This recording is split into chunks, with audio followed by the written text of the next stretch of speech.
Hello student, स्वागत है आप सभी का इस वीडियो लेक्चर में। और इस वीडियो लेक्चर से हम एब्स्ट्रैक्ट अलजेब्रा की शुरुआत कर रहे हैं। वैसे एब्स्ट्रैक्ट अलजेब्रा एक सिंपल सा सब्जेक्ट है, लेकिन बहुत से स्टूडेंट्स के मेरे पास फ़ोन कॉल्स आते हैं कि सर एब्स्ट्रैक्ट अलजेब्रा समझ नहीं आ रही है, ये तो काफ़ी कॉम्प्लिकेट है। लेकिन ऐसा बिल्कुल भी नहीं है। यदि आप सिक्वेंसली स्टडी करें, हर एक कंसेप्ट पर बारीकी से फोकस करें और स्टेप बाय स्टेप आगे बढ़ते जाएं, तो आगे चलकर आपको एब्स्ट्रैक्ट अलजेब्रा बहुत ज़्यादा सिंपल लगेगी। इसमें कंसेप्ट बहुत ज़्यादा इंपॉर्टेंट होते हैं, क्योंकि आगे चलकर जब हम कोई नया टॉपिक स्टार्ट करते हैं तो उससे पहले हमने जो भी कंसेप्ट देखे वो हर एक कंसेप्ट क्लियर होना चाहिए, तभी जाकर आप एब्स्ट्रैक्ट अलजेब्रा को बेहतर तरीके से समझ सकोगे। तो देखो, यहाँ पर हर एक कंसेप्ट पर हम यहाँ फोकस तो करेंगे, लेकिन उससे पहले अगर हम बात करें सीनियर सेकेंडरी लेवल की, तो सीनियर सेकेंडरी लेवल पर सबसे पहले हम क्या देखते हैं? कलेक्शन। क्योंकि कोई भी नया टॉपिक हम देखते हैं, कोई भी नई शुरुआत करते हैं, तो उससे पहले जो भी हमने अब तक पढ़ा है उस पर फोकस करना बहुत ज़रूरी होता है।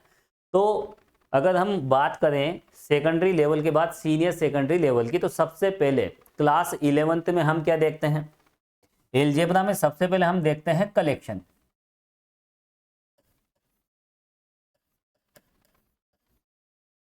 और कलेक्शन को हम हिंदी में क्या कहते हैं? संग्रह। वस्तुओं का संग्रह करना, कलेक्शन करना, ये कोई नई बात नहीं है ना। बहुत सिंपल सा वर्ड है और कलेक्शन कई तरह से किया जाता है। अगर हम किचन की बात करें तो किचन में भी देखिए, अगर हम मसालेदानी की बात करें तो उसमें विभिन्न प्रकार के मसालों का हम कलेक्शन करते हैं। अगर हम लाइब्रेरी में चले जाएं तो वहाँ पर विभिन्न प्रकार की किताबों का हम कलेक्शन करते हैं। तो कलेक्शन कई तरह से हो सकता है, लेकिन कलेक्शन जब सुपरिभाषित होता है, वेल डिफाइंड कलेक्शन होता है, तो ऐसी कंडीशन में वो क्या बन जाता है? वो बन जाता है सेट, समुच्चय बन जाता है। तो कलेक्शन अगर वेल डिफाइंड है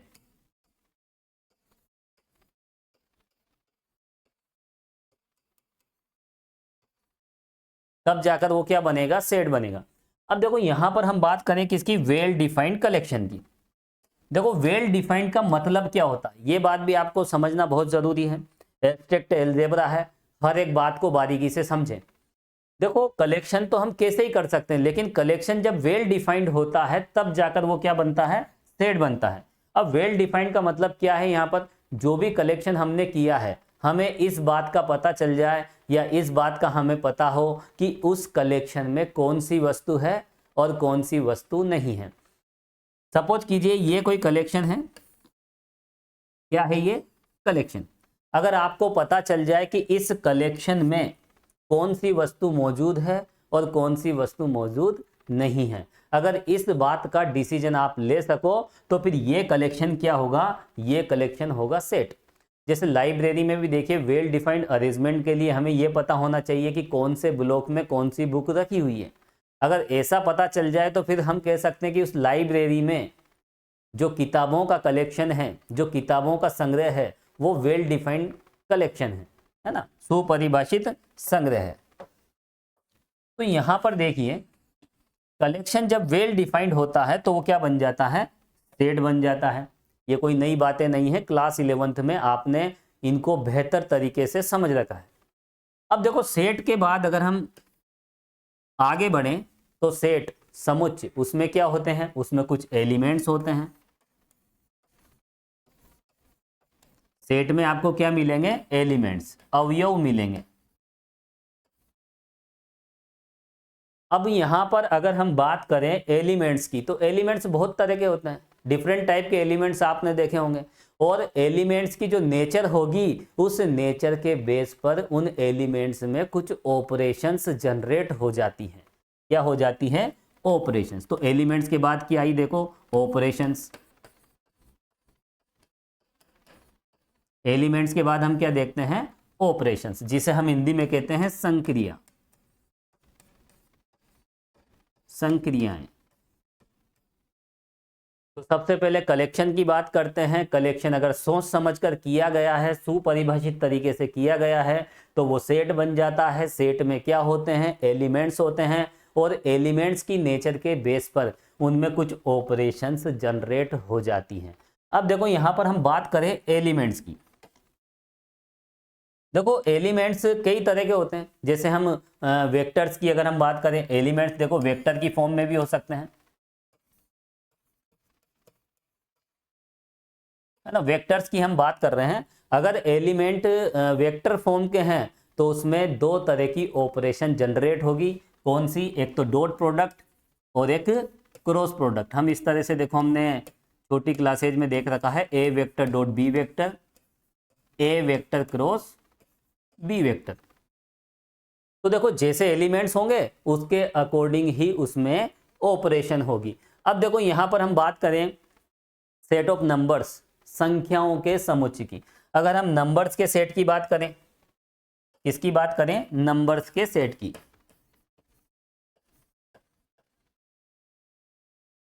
अगर हम संख्याओं की बात करें तो संख्याओं के समुच्चय में कौन कौन सी ऑपरेशंस आ जाती है? एडिशन, मल्टीप्लिकेशन, सब्ट्रैक्शन और डिवाइडेशन।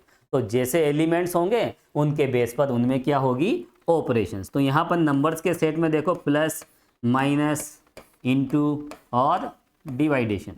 तो ये चार तरह की ऑपरेशंस हम किस में देखते हैं? संख्याओं के समुच्चय में। अब देखो यहां पर ये जो ऑपरेशंस हैं, इन ऑपरेशंस की भी कुछ बाउंडेशंस होती है, इनकी भी अपनी कुछ ना कुछ प्रॉपर्टीज होती है। वो प्रॉपर्टीज यहां पर हमें देखना है। जैसे हम बात करें देखो प्लस ऑपरेशन की, तो प्लस ऑपरेशन की भी कुछ ना कुछ बाउंडेशन होती है। अब देखो क्या होती है, आप देखें इधर एक एग्जाम्पल के थ्रू यहां पर हम देख सकते हैं। जैसे सपोज कीजिए 3 मैंगो प्लस 5 मैंगो। एक छोटा सा एग्जाम्पल मैं आपको बता रहा हूं। देखो 3 मैंगो प्लस 5 मैंगो टोटल कितने हो जाते हैं? ये हो जाते हैं 8 मैंगो। ठीक है, तो 3 और 5 कितने आम हो जाते हैं? टोटल 8 आम हो जाते हैं। अब देखो यहीं अगर हम इसको, इस स्टेटमेंट को इस तरह से देखें, 3 मैंगो प्लस 5 बनाना। अब देखो यहां पर हम इसको क्या लिखें? तो यहां पर देखो हमें कोई आउटपुट नहीं मिलेगा, इनको हम प्लस नहीं कर सकते, क्योंकि यहां पर देखिए समान वस्तुएं थी तो हमने इनको प्लस कर दिया, और यहां पर समान वस्तुएं नहीं है, सेम ऑब्जेक्ट नहीं है, तो ऐसी कंडीशन में यहां पर हम प्लस नहीं कर सकते। तो देखो यहां पर अगर हम एडिशन की बात करें, हम प्लस ऑपरेशन की बात करें, तो इसमें वस्तुओं का समान होना आवश्यक है, तभी तो हम इनको आपस में प्लस करेंगे। तो यहाँ मेरे कहने का मतलब ये था कि यहाँ जो ऑपरेशंस हम देखते हैं, उन ऑपरेशंस की भी कुछ ना कुछ बाउंडेशंस होती है, उनकी भी अपनी अपनी प्रॉपर्टीज होती है। तो यहाँ पर जब हम सेम क्वांटिटी की बात करेंगे तभी हम प्लस कर पाएंगे, अदरवाइज हम उन्हें प्लस नहीं कर पाएंगे। तो देखो यहाँ पर हमने क्या देखा था, हमने सबसे पहले कलेक्शन की बात की थी। कलेक्शन अगर वेल डिफाइंड है तो वो सेट बन जाता है। सेट में क्या पाए जाते हैं? एलिमेंट्स पाए जाते हैं, और उन एलिमेंट्स की नेचर के बेस पर उनमें ऑपरेशंस जनरेट हो जाती है, और जो ऑपरेशंस होती है उनकी भी कुछ प्रॉपर्टीज होती है, कुछ बाउंडेशंस होती हैं। तो प्लस ऑपरेशन के लिए मैंने आपको भी एक एग्जाम्पल के द्वारा बताया कि उसमें क्या होना चाहिए? समान वस्तुएं होना चाहिए। जैसे हम सेंटीमीटर में सेंटीमीटर प्लस कर सकते हैं, किलोमीटर में किलोमीटर प्लस कर सकते हैं। और वैसे भी देखिए अगर हम यहाँ पर 5 मीटर प्लस 60 सेंटीमीटर, तो यहाँ पर हम इन्हें प्लस नहीं कर सकते। प्लस कब होगा? जब ये दोनों सेम क्वांटिटी बनेगी। अब सेम कैसे बनाए इनको? देखो 5 मीटर को पहले हमें क्या करना पड़ेगा? यहाँ पर सेंटीमीटर में बदलना पड़ेगा, 500 सेंटीमीटर और 60 सेंटीमीटर, तब जाकर यहाँ पर 560 सेंटीमीटर। अब हम इन्हें प्लस कर सकते हैं। क्यों? क्योंकि यहाँ पर दोनों सेम क्वांटिटी बन गई। दोनों की यहाँ पर देखिए, दोनों की यूनिट क्या हो गई? सेम हो गई। सेम यूनिट में हमें बदलना पड़ेगा, तभी तो हम प्लस कर सकते हैं। तो प्लस के लिए ये बात आपको ध्यान रखना पड़ेगा। अब देखो डिवाइडेशन की बात करें, डिवाइडेशन के लिए क्या होता है? देखो डिनोमिनेटर में जीरो नहीं आना चाहिए। जैसे 5 डिवाइड बाई 0, ये अनडिफाइंड केस है, किसी भी नंबर को जीरो से डिवाइड नहीं किया जा सकता, डिनोमिनेटर में जीरो नहीं आना चाहिए। तो इसके लिए यहाँ पर इस बात को आपको ध्यान रखना पड़ेगा।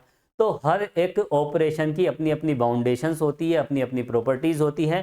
तो यहाँ पर हम कई प्रकार की ऑपरेशंस देखेंगे और एब्स्ट्रैक्ट अलजेब्रा में सबसे पहले जो हमारा मेन टारगेट है देखो इस वीडियो का, वो है बाइनरी ऑपरेशन। सबसे पहले हम क्या देखेंगे यहाँ पर, बाइनरी ऑपरेशन। तो चलिए आप हेडिंग डालें,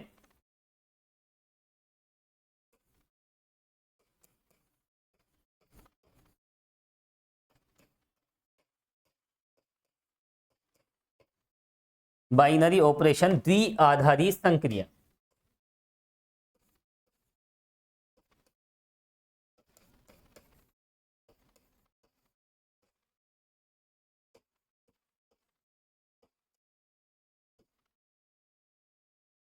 देखो द्विआधारी संक्रिया को हम इस तरह से समझ सकते हैं, जैसे कोई सेट ले लेते हैं हम एस।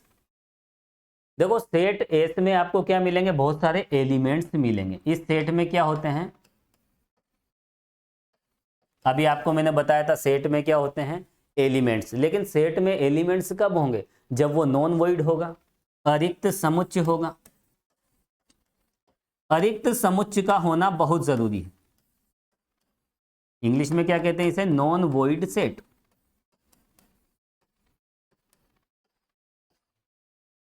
तो यहां पर देखो हम एक एल्जेब्रिक स्ट्रक्चर बनाएंगे।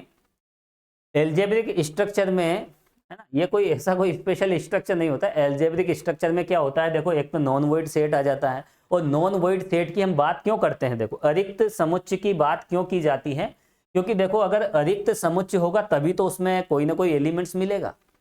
अगर यहाँ पर अगर हम रिक्त समुच्चय की बात कर लें, एम्प्टी सेट की बात करें, तो एम्प्टी सेट में तो कोई एलिमेंट नहीं होगा, और एलिमेंट नहीं होगा तो फिर ऑपरेशन की बात नहीं होगी, और जब ऑपरेशन की बात नहीं होगी तो फिर बाइनरी ऑपरेशन की बात भी कैसे करेंगे। इसलिए हम यहाँ पर नॉन वॉइड सेट लेके चलते हैं अरिक्त समुच्चय, ताकि कोई ना कोई एलिमेंट्स हमें उसमें मिले। तो देखो यहाँ पर हम कुछ नॉन वॉइड सेट लेते हैं और उन नॉन वॉइड सेट में कुछ एलिमेंट्स हमें मिलेंगे। जब एलिमेंट्स मिलेंगे तो कुछ ऑपरेशंस भी उसमें डिफाइन कर सकते हैं।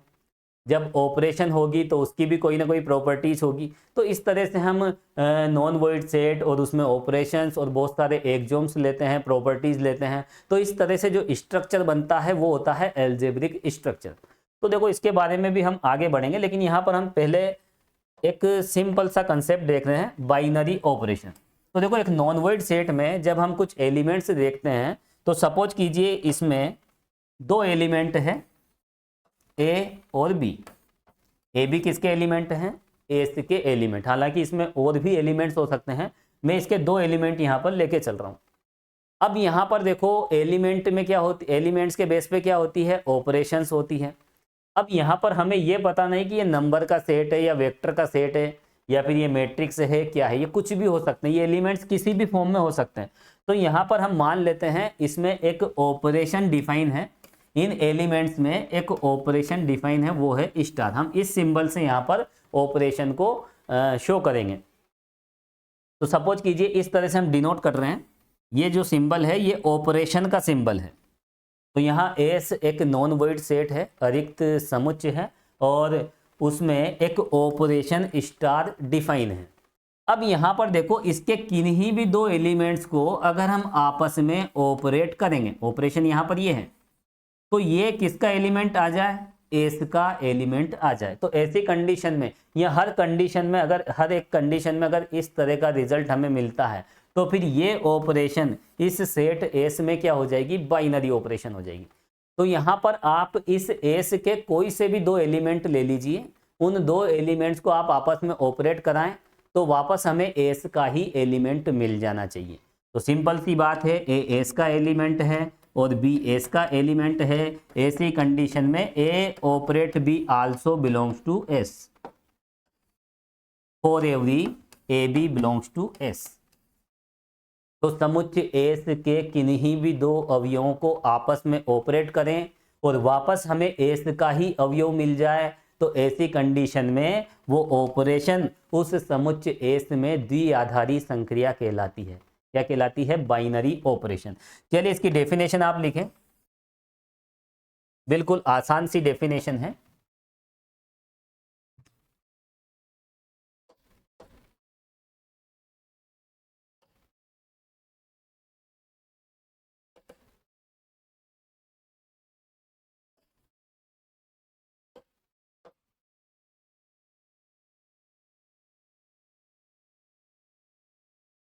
लिखिए आप डेफिनेशन।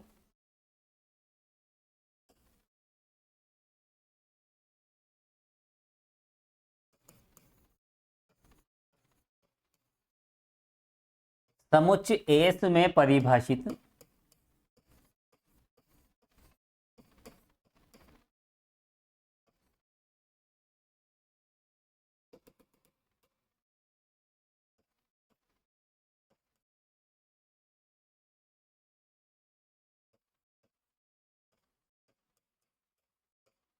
संक्रिया स्टार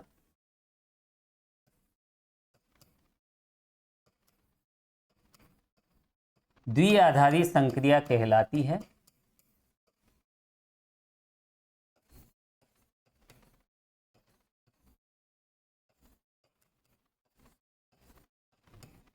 यदि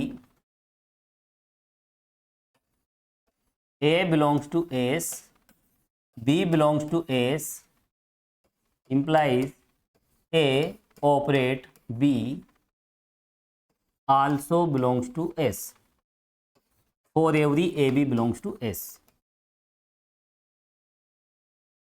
देखो बिल्कुल आसान सी डेफिनेशन है।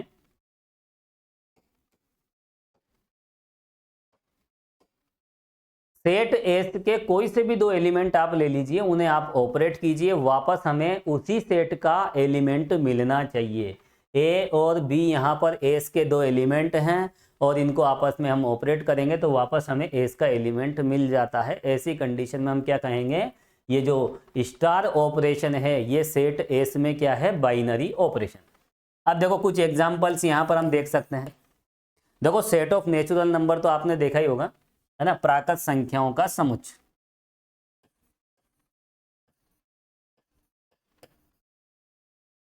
समुच्चय एन, और एन क्या होता है देखो, हालांकि ये सब छोटी सी बात है।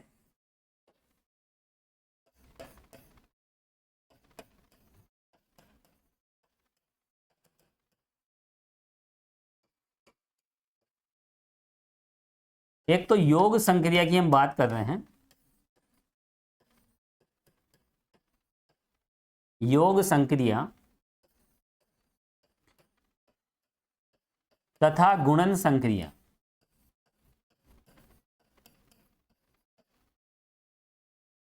ये दोनों क्या है, बाइनरी ऑपरेशंस हैं, द्विआधारी संक्रियाएं हैं।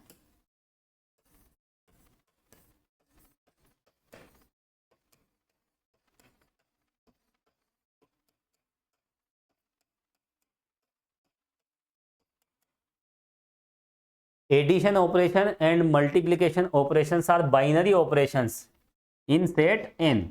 सेट एन में ये दोनों क्या है, बाइनरी ऑपरेशन। अब क्यों है देखो, इसका रीजन भी हमें लिखना होगा।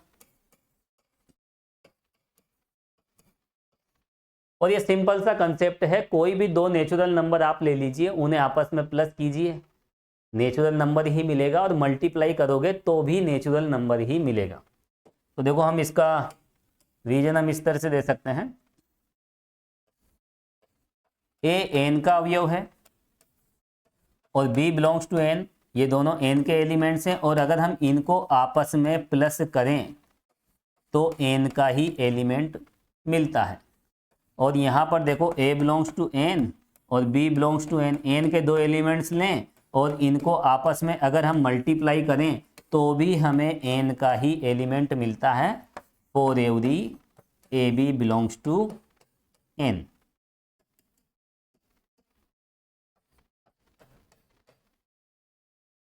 अब देखो यहाँ पर अगर हम बात करें सब्ट्रैक्ट ऑपरेशन की, है ना, ऋण संक्रिया की अगर हम बात करें तो वो बाइनरी ऑपरेशन नहीं है, क्योंकि दो नेचुरल नंबर को अगर हम सब्ट्रैक्ट करते हैं तो नेचुरल नंबर मिल जाए नेसेसरी नहीं है, वो आवश्यक नहीं है।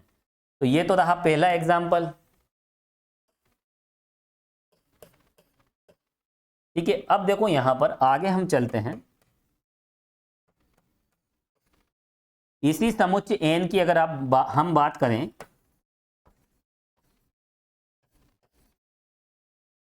समुच्चय एन में ऋण संक्रिया डिफरेंस या फिर सब्ट्रैक्ट ऑपरेशन, तो सब्ट्रैक्शन वाली जो ऑपरेशन है वह द्विआधारी नहीं है।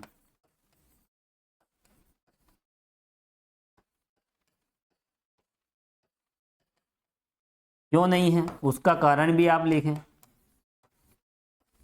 देखो बाइनरी नहीं है तो एक आप कंट्रोवर्सी कंडीशन, एक एग्जाम्पल आप बता दें, क्योंकि किसी भी बात को नकारने के लिए, उसको कॉन्ट्राडिक्ट बताने के लिए एक एग्जाम्पल ही सफिशिएंट है ना। सभी लोग ईमानदार नहीं हैं, इस शहर के सभी लोग ईमानदार नहीं हैं, तो फिर सभी लोगों को बेईमान बताने की आवश्यकता नहीं है। आप उस शहर का कोई एक व्यक्ति ऐसा ढूंढ लीजिए जो बेईमान है, तो फिर हम क्या कह सकते हैं कि इस शहर के सभी व्यक्ति ईमानदार नहीं हैं। तो वो वाली बात एक एग्जाम्पल हम बता देते हैं। एब्स्ट्रैक्ट अलजेब्रा में इस तरह से मैथमेटिकल रीजनिंग का तो आपको ध्यान रखना ही पड़ेगा। तो देखो यहाँ पर बाइनरी ऑपरेशन नहीं है, तो यहाँ पर हम एक कॉन्ट्राडिक्ट ले लेते हैं, एक एग्जाम्पल ले लेते हैं, यहाँ पर कंट्रोवर्सी कंडीशन ले लेते हैं। देखिए 5 किसका एलिमेंट है, n का एलिमेंट है, और यहाँ पर देखिए 10 किसका या फिर 6 किसका एलिमेंट है, 6 भी n का एलिमेंट है। बट 5 माइनस 6 दोनों को अगर हम माइनस ऑपरेशन से अगर हम ऑपरेट करें तो यहाँ पर हमें मिलेगा -1 which does not belongs to n। तो बाइनरी कंसेप्ट क्या कहता है, कोई से भी दो एलिमेंट ले लीजिए, वापस उसी सेट का एलिमेंट हमें मिल जाना चाहिए। अगर हर कंडीशन में ऐसा होता है तो हम उसे बाइनरी ऑपरेशन कहेंगे, अदरवाइज हम कहेंगे बाइनरी ऑपरेशन नहीं है। चलिए आगे हम बढ़ते हैं। इसके बाद देखिए अब हम बात करेंगे बाइनरी ऑपरेशन का आइडेंटिटी एलिमेंट, तत्समक अवयव। लिखिए आप, द्विआधारी संक्रिया का तत्समक अवयव, identity element of an binary operation.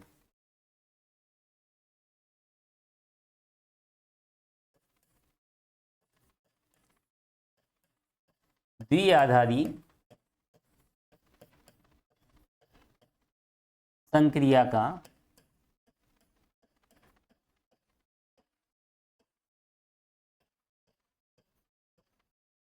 तत्समक अवयव।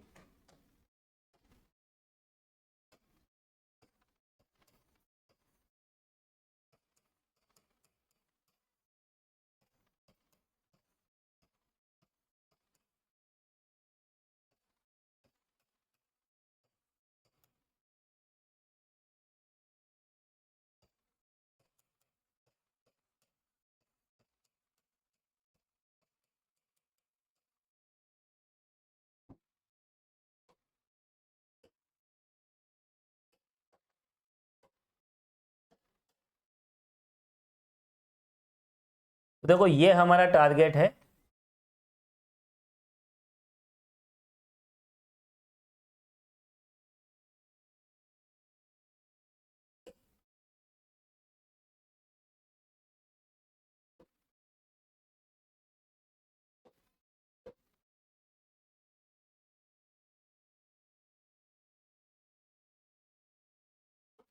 चलिए अब देखो यहां पर हम बात कर रहे हैं आइडेंटिटी एलिमेंट की, तत्समक अवयव की।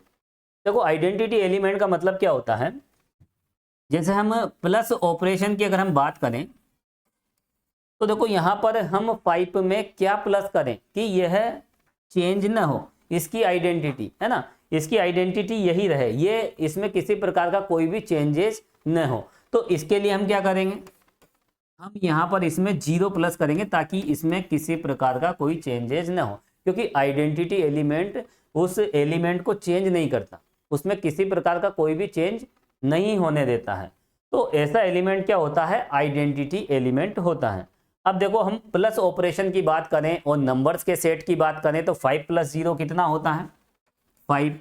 और आइडेंटिटी एलिमेंट को आप चाहे राइट साइड में रखें या लेफ्ट साइड में रखें, किसी प्रकार का कोई भी चेंज नहीं होना चाहिए दिए गए नंबर में।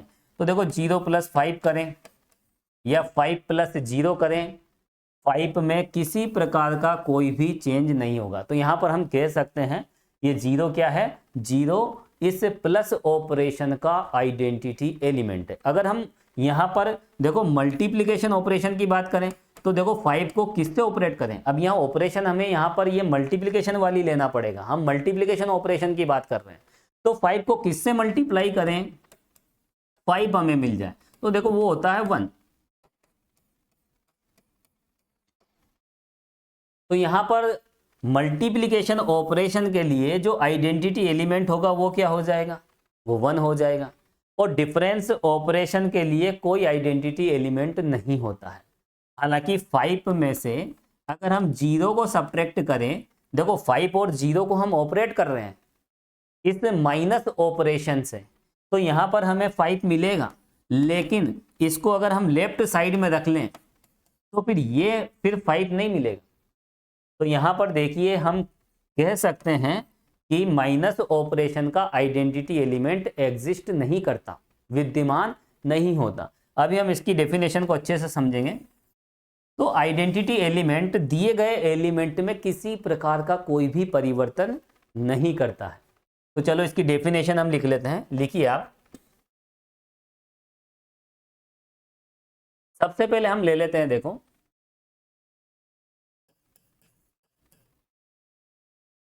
एक नॉन वॉइड सेट हम लेंगे यहां पर,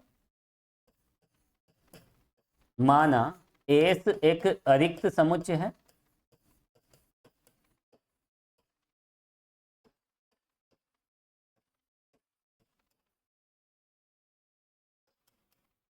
और देखो ये सारी बातें आप अगर सीबीएसई की बुक की अगर हम बात करें, एनसीईआरटी वाली बुक की, तो वहाँ पर एक चैप्टर होता है फंक्शन, और उस फंक्शन में हम सबसे पहले बाइनरी ऑपरेशन देखते हैं, और उसमें एसोसिएटिव ऑपरेशन, कम्यूटेटिव ऑपरेशन, और उसके बाद वहाँ पर आइडेंटिटी एलिमेंट और किसी एलिमेंट का इन्वर्स, ये सब बातें हम वहाँ पर देखते हैं, ये कोई नई बातें नहीं हैं।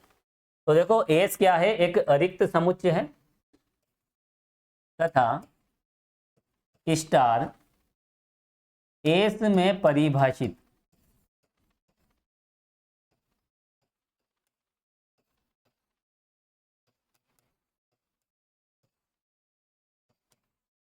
एक द्विआधारी संक्रिया है।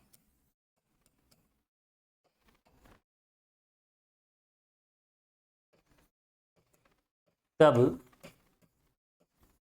E1 belongs to S. देखो एक एलिमेंट हम ले लेते हैं E1,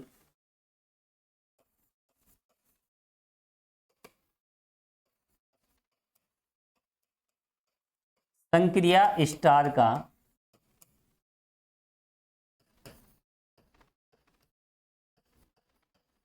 वाम तत्समक लेफ्ट आइडेंटिटी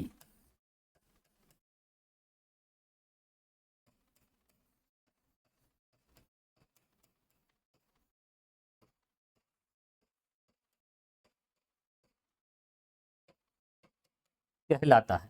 देखो लेफ्ट आइडेंटिटी अभी मैंने आपको बताया था, जैसे हम प्लस ऑपरेशन की बात करें, देखो 5 में 0 प्लस करें तो 5 आ जाता है। तो यहाँ पर देखो ये जो 0 है ये हमने राइट साइड में रखा, तो ये राइट आइडेंटिटी, ये एक राइट हैंड आइडेंटिटी की तरह काम कर रहा है। और देखो इसको हम यहाँ पर देखिए लेफ्ट साइड में भी रख सकते हैं। अगर 0 को लेफ्ट साइड में रखें तो भी देखो हमें 5 में किसी प्रकार का कोई परिवर्तन देखने को नहीं मिल रहा है, 5 का यहाँ पर 5 ही है। 5 में 0 प्लस करें या 0 में 5 प्लस करें, दोनों का रिजल्ट हमें 5 ही मिलेगा। तो यहाँ पर देखो ये जो 0 है ये राइट हैंड आइडेंटिटी भी है और लेफ्ट हैंड आइडेंटिटी भी है। और जब दोनों राइट हैंड और लेफ्ट हैंड आइडेंटिटी सेम हो जाए, यहाँ पर देखो वाम तत्समक और दक्षिण तत्समक दोनों सेम हो जाएं, तो फिर वही होता है आइडेंटिटी एलिमेंट। ये देखो ये राइट आइडेंटिटी है और ये है लेफ्ट आइडेंटिटी। और मल्टीप्लिकेशन की बात करें तो देखो मल्टीप्लिकेशन में भी यहाँ पर इस तरह का रिजल्ट हमें मिलता है।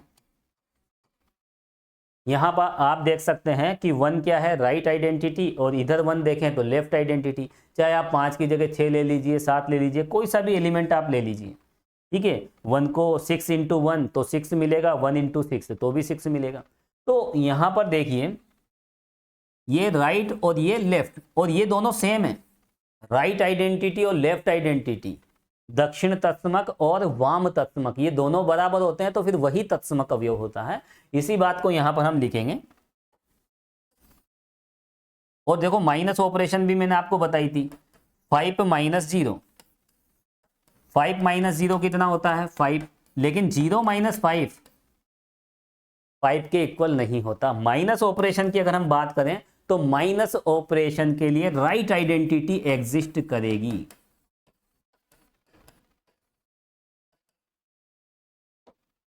राइट आइडेंटिटी यहां पर हमेशा विद्यमान होगी।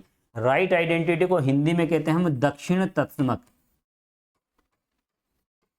तो दक्षिण तत्समक अवयव यहां पर विद्यमान होगा माइनस ऑपरेशन के लिए, हमेशा विद्यमान होगा। 5 माइनस 0 5 मिलेगा, 6 माइनस 0 6 मिलेगा, 7 माइनस 0 7। तो यहां पर 0 को हम राइट साइड में रख रहे हैं और कोई चेंजेस हमें नहीं मिल रहा है। तो यहां 0 क्या हो गया, दायां तत्समक, राइट हैंड आइडेंटिटी। लेकिन यहां पर देखो माइनस ऑपरेशन के लिए लेफ्ट आइडेंटिटी एग्जिस्ट नहीं करती। 0 माइनस 5 के इक्वल नहीं होता। तो यहां लेफ्ट हैंड आइडेंटिटी एग्जिस्ट नहीं है, विद्यमान नहीं है। तो यहां पर हम कह सकते हैं कि आइडेंटिटी एलिमेंट ही एग्जिस्ट नहीं है, क्योंकि राइट आइडेंटिटी और लेफ्ट आइडेंटिटी दोनों एग्जिस्ट होना चाहिए और दोनों इक्वल भी होना चाहिए। चलिए यही बात हम यहां पर लिखेंगे, नोट करते जाएं आप। इस कचरे को मैं हटा देता हूं, लिखें आप। संक्रिया का वाम तस्मक लेफ्ट आइडेंटिटी कहलाता है यदि, देखिए सेट लेफ्ट आइडेंटिटी की बात कर रहे हैं तो E1 को कहां रखेंगे, लेफ्ट साइड में। E1 को A से ऑपरेट करें। यहां A क्या है, सेट S का कोई सा भी एक एलिमेंट। ये वापस हमें क्या मिल जाना चाहिए, हमें A मिल जाना चाहिए for every A belongs to S। तो समुच्चय S का प्रत्येक अवयव E1 से इस तरह से ऑपरेट हो कि वापस हमें A मिल जाए। तो यहां E1 क्या हो गया, देखो ये है लेफ्ट आइडेंटिटी, वाम तत्समक। क्लियर, यहां कोई कंफ्यूजन नहीं होना चाहिए, बहुत छोटी छोटी बातें।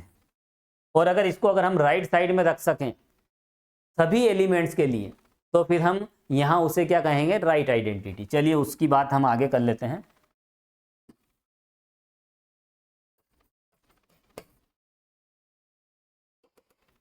लिखो, अब हम E2 की बात कर लेते हैं। E2 बिलोंग्स टू S, संक्रिया स्टार का दक्षिण तत्समक।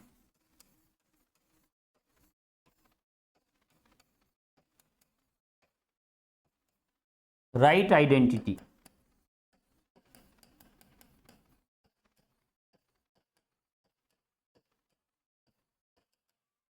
देखो राइट आइडेंटिटी कब कहलाएगा, यदि A operate E2 is equal to A for every A belongs to S। तो समुच्चय S का प्रत्येक अवयव E2 के साथ इस तरह से ऑपरेट होने पर वापस अगर हमें वही अवयव मिल जाए, A मिल जाए, तो ऐसी कंडीशन में ये E2 क्या हो जाएगा, राइट आइडेंटिटी। तो देखो यहाँ पर E2 को राइट साइड में रखा, A में किसी प्रकार का कोई भी चेंजेस नहीं हुआ, तो फिर E2 क्या हो गया, राइट आइडेंटिटी। यहाँ E1 को लेफ्ट साइड में रखा और A में किसी प्रकार का कोई भी चेंजेस नहीं हुआ, तो फिर E1 क्या हो गया, लेफ्ट आइडेंटिटी। तो लेफ्ट साइड में रखने पर कोई चेंजेस न हो तो लेफ्ट आइडेंटिटी, और राइट साइड में रखने पर कोई चेंजेस न हो तो वो राइट आइडेंटिटी होती है। लेकिन ये प्रॉपर्टी देखिए हर एक एलिमेंट के साथ होना चाहिए, है ना। समुच्चय S के प्रत्येक अवयव के लिए ये होल्ड होना चाहिए, तब जाके हम क्या कहेंगे, E1 को लेफ्ट आइडेंटिटी और E2 को राइट आइडेंटिटी। अब ये दोनों अगर इक्वल हो जाएं, लेफ्ट आइडेंटिटी और राइट आइडेंटिटी दोनों अगर इक्वल हैं, तो इसी को कहते हैं हम आइडेंटिटी एलिमेंट। तो लिखिए आप, इस बात को भी लिख लीजिए। लिखो,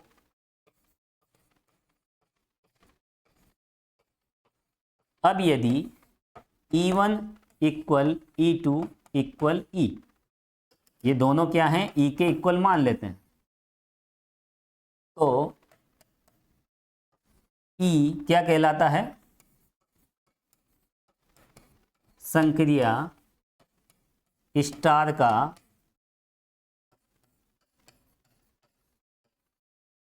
तत्समक अवयव। Identity element.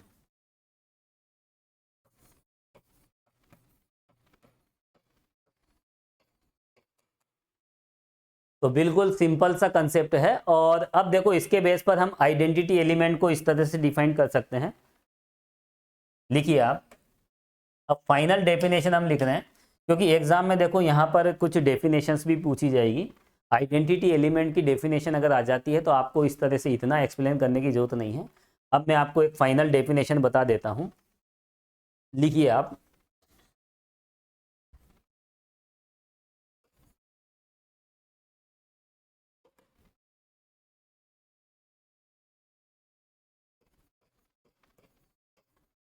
दैट इज करके लिख लीजिए। लिखो। अर्थात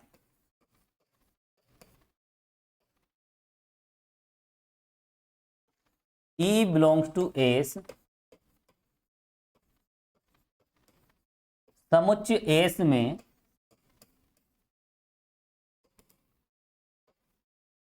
समुच्चय एस में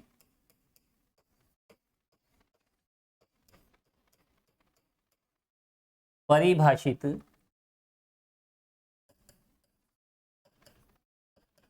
द्वि आधारी संक्रिया स्टार का तत्समक अवयव कहलाता है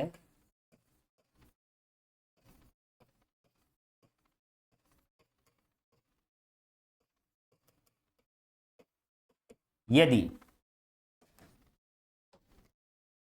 देखो यहाँ पर ये एक बाइनरी ऑपरेशन है सेट एस में, और इस सेट एस का एक एलिमेंट ई उस सेट में जो ऑपरेशन डिफाइन है उसका आइडेंटिटी एलिमेंट कब कहलाएगा। ए को आप ई से ऑपरेट करें तो भी ए आ जाए, और ई को अगर ए से ऑपरेट करें तो भी क्या आ जाए, ए आ जाए। For every A belongs to S. तो देखो ई यहाँ पर देखो, ये जो ई है इस तरह से यहाँ पर वर्क करे कि हर एक एलिमेंट के साथ ये कंडीशन होल्ड हो जाए। ए को ई से ऑपरेट करो तो भी ए आ जाना चाहिए, और ई को ए से करो तो भी क्या आना चाहिए, ए आना चाहिए। दोनों कंडीशन में हमें ए मिलना चाहिए।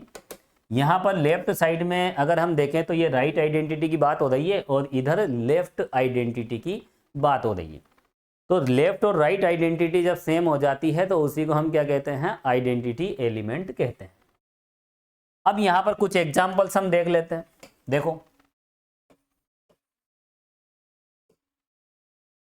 सबसे पहला एग्जाम्पल हम देखेंगे।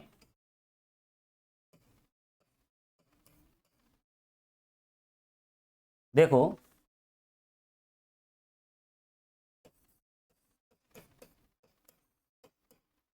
पूर्णांकों के समुच्चय जेड में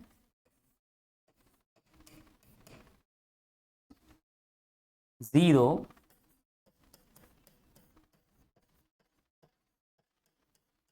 योग संक्रिया का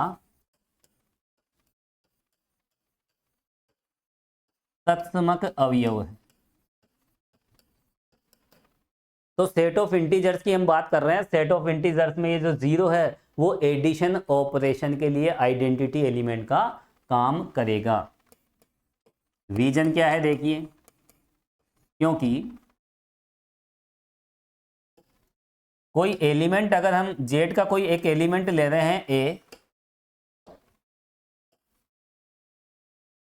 और उसमें अगर हम जीरो प्लस करें तो हमें ए मिल जाता है, और जीरो में अगर हम ए प्लस करें तो भी हमें ए मिल जाता है। For every A belongs to Z. किसी भी इंटीजर में जीरो को प्लस करें या जीरो में उस इंटीजर को प्लस करें, लेफ्ट साइड से राइट साइड से, है ना, हमें हमेशा क्या मिलेगा, ए मिलेगा। अब देखो यहां पर अगर हम मल्टीप्लिकेशन की बात करें, दूसरा एग्जाम्पल आप देखिए।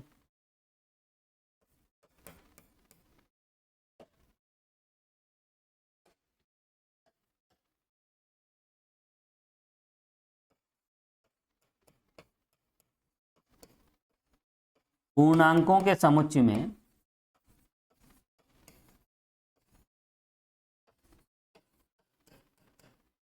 वन क्या होता है? वन होता है मल्टीप्लिकेटिव आइडेंटिटी।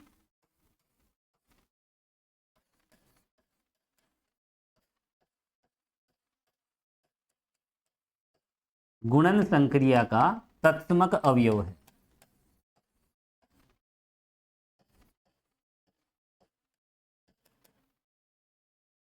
देखो यहां पर हम सेट ऑफ इंटीजर्स की जगह हम कुछ भी ले सकते हैं, चाहे हम यहाँ पर रियल नंबर का सेट भी ले सकते हैं, लेकिन यहाँ पर हम नेचुरल नंबर का सेट नहीं ले सकते, क्योंकि नेचुरल नंबर में जीरो नहीं होता।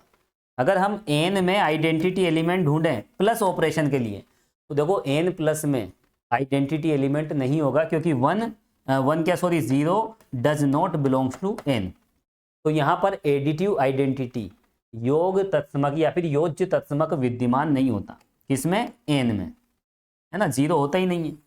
तो यहाँ पर हम जेड की बात करें, हाँ डब्ल्यू की भी बात कर सकते हैं, सेट ऑफ होल नंबर्स की भी हम बात कर सकते हैं, पूर्ण संख्याओं का समुच्चय। तो डब्ल्यू में भी देखो जीरो होता है, वन भी होता है। अगर हम रियल नंबर की बात करें, रियल नंबर में देखो जीरो होता ही है और वन भी होता है। तो रियल नंबर के सेट में एडिटिव आइडेंटिटी भी होती है और मल्टीप्लिकेटिव आइडेंटिटी भी होती है, और इसी तरह डब्ल्यू में भी होती है। तो ये देखो बहुत छोटी छोटी बातें हैं। तो यहाँ जेड की जगह हम क्या ले सकते हैं? रियल नंबर का सेट भी ले सकते हैं। कुछ छोटी छोटी बातें हैं, कुछ एग्जांपल्स मैं आपको बता रहा हूँ। और देखो एब्स्ट्रैक्ट अलजेब्रा में इसी तरह से हम छोटी छोटी बातों को लेकर आगे बढ़ते जाएंगे, और अलजेब्रा आपको आगे चलकर बहुत ज़्यादा आसान लगेगी। हर एक बात को आप बारीकी से समझे। स्टार्टिंग में ही मैंने आपको बता दिया था कि अलजेब्रा में सबसे इंपॉर्टेंट होता है बेसिक कंसेप्ट। हर एक कंसेप्ट को आप क्लियर करें, अच्छे से समझें, बारीकी से समझें और फोकस करते जाएं। आगे चलकर आपको कहीं कोई प्रॉब्लम नहीं होगी। तो देखो ये तत्समक अवयव क्यों है, वन आइडेंटिटी एलिमेंट क्यों है, उसका कारण मैं आपको बता देता हूं। लिखें आप, क्योंकि ए को अगर हम वन से ऑपरेट करें, किसी भी इंटीजर को वन से हम ऑपरेट करें, तो हमेशा वही इंटीजर मिलेगा। तो ऐसी कंडीशन में ये वन क्या हो गया? Right identity. और वन को आप किसी भी इंटीजर से मल्टीप्लाई करें तो भी आपको वही इंटीजर मिल जाएगा। तो ये वन क्या हो गया यहाँ पर? Left identity. तो इस कंडीशन से हम कह सकते हैं वन लेफ्ट आइडेंटिटी है, और इस कंडीशन से हम कह सकते हैं कि वन राइट आइडेंटिटी है। और यहाँ लेफ्ट और राइट आइडेंटिटी सेम है, इसीलिए ये हुआ आइडेंटिटी एलिमेंट। तो देखो आइडेंटिटी एलिमेंट की ये डेफिनेशन आप ध्यान रखें, ये सबसे इंपॉर्टेंट डेफिनेशन, ठीक है। ये वाली डेफिनेशन आपको ध्यान में रखना है। और लीजिए इसे मैं बॉक्स में बंद कर देता हूं, ये फाइनल डेफिनेशन है। अब देखो इसके बाद हम आगे बढ़ते हैं। अब यहाँ पर अभी हमने नंबर्स के सेट की बात की, संख्याओं के समुच्चय की बात की। समुच्चय किसी भी प्रकार से आपको दिया जा सकता है, और उस समुच्चय में कोई सी भी ऑपरेशन डिफाइन की जा सकती है। एक एग्जाम्पल मैं यहाँ पे बता देता हूँ। और इससे पहले देखो यहाँ पर एक बात और मैं आपको बता दूं, ये जो आइडेंटिटी एलिमेंट अगर एग्जिस्ट है, अगर विद्यमान है, तो फिर वो यूनिक होता है। किसी भी सेट में अगर कोई बाइनरी ऑपरेशन है तो उसके दो आइडेंटिटी एलिमेंट नहीं हो सकते। आगे चल के हम इस बात का भी प्रूफ करेंगे। तो फिलहाल आप नोट डाल के लिख लीजिए, identity element of a binary operation is unique, अद्वितीय होता है। नोट डाल के लिखें आप, द्विआधारी संक्रिया का तत्समक अवयव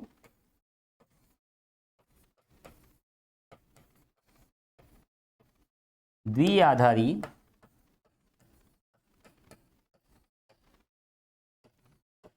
संक्रिया का तत्समक अवयव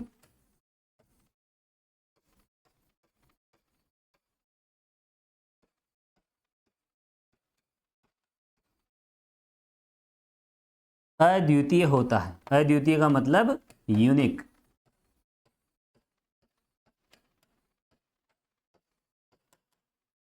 और इस बात को भी हम आगे चलकर प्रूफ करेंगे। हर एक छोटी से छोटी बात को यहाँ पर हम अलजेब्रा में प्रूफ करते चलेंगे, हर एक कंसेप्ट के साथ। चलिए अब देखो यहाँ पर हम एक एग्जाम्पल देख लेते हैं कि आइडेंटिटी एलिमेंट हम किस तरह से फाइंड करें। कई बार यूनिवर्सिटी एग्जाम में छोटी छोटी बातें पूछ ली जाती हैं। चलिए क्वेश्चन हम सोल्व करेंगे, लिखिए आप।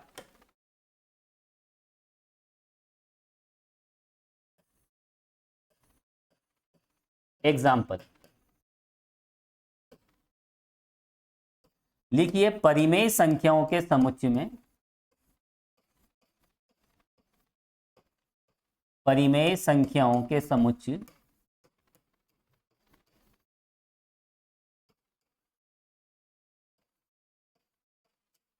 क्यू में। देखो परिमेय संख्या है रेशनल नंबर्स, और रेशनल नंबर्स का जो सेट होता है उसे हम किससे रिप्रेजेंट करते हैं, किससे डिनोट करते हैं, क्यू से।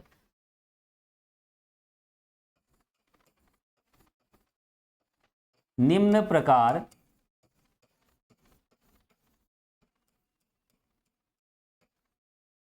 परिभाषित संक्रिया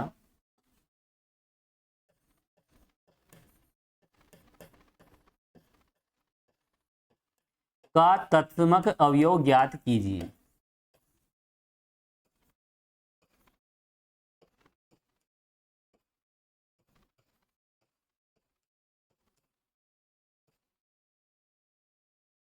फाइंड द आइडेंटिटी एलिमेंट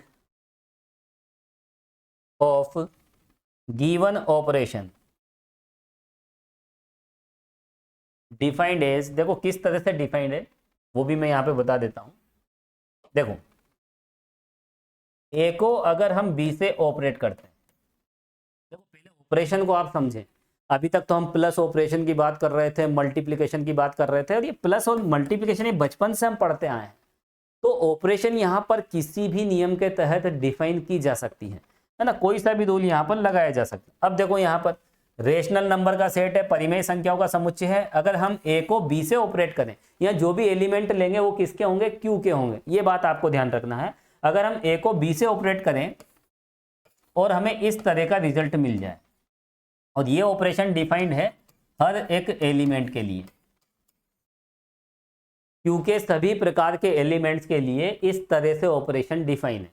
और ऑपरेशन की डेफिनेशन को आप समझें, जब हम क्यू के दो एलिमेंट लेंगे और उन्हें आपस में ऑपरेट करेंगे तो उनके मल्टीप्लिकेशन का 1/4 हो जाता है।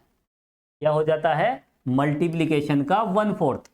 तो ये यहाँ पर एक ऑपरेशन है, और ये एक बाइनरी ऑपरेशन है, क्योंकि आप देख सकते हो ये ए और बी क्या है, रेशनल नंबर है, परिमेय संख्या है, और परिमेय संख्याओं का गुणनफल भी परिमेय संख्या होती है। और परिमेय संख्या को अगर हम 4 से डिवाइड कर दें तो this is also belongs to Q.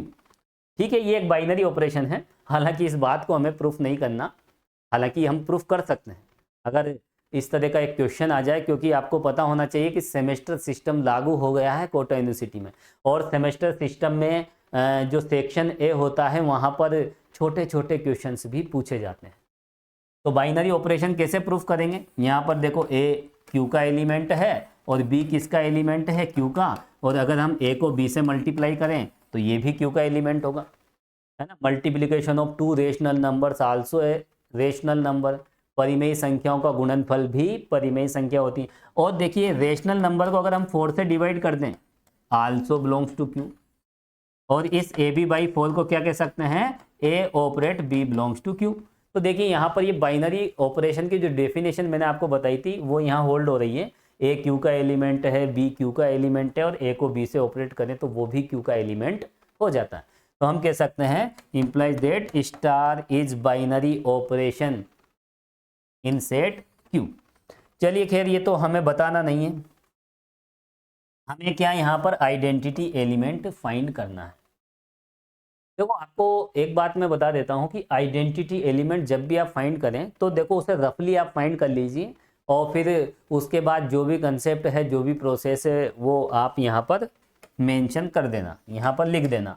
देखो आइडेंटिटी एलिमेंट की डेफिनेशन क्या है, ए को ई से ऑपरेट करो, ए आ जाना चाहिए, और ई को ए से ऑपरेट करो तो भी यहाँ पर क्या आना चाहिए, ए आना चाहिए। यही आइडेंटिटी एलिमेंट की डेफिनेशन है। देखो मैंने आपको बताया था, ये रही डेफिनेशन। यहाँ ई क्या कहलाता है, आइडेंटिटी एलिमेंट। चलते हैं नेक्स्ट पेज पे।